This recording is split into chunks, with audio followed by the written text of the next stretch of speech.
वाले व्यक्ति शिशु को टीएमसी दिया जाता है। ठीक है, टीएमसी एक बहुत अच्छा तरीका है जिससे शिशु का तापमान और वजन को नियंत्रित किया जा सके।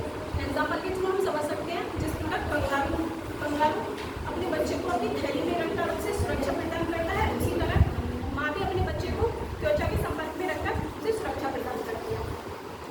अब हम बात करते हैं इसके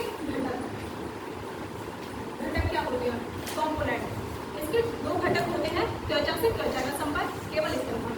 जब हम शिशु को त्वचा से त्वचा का संपर्क कराते हैं तो उसकी वजह से शिशु का वजन और तापमान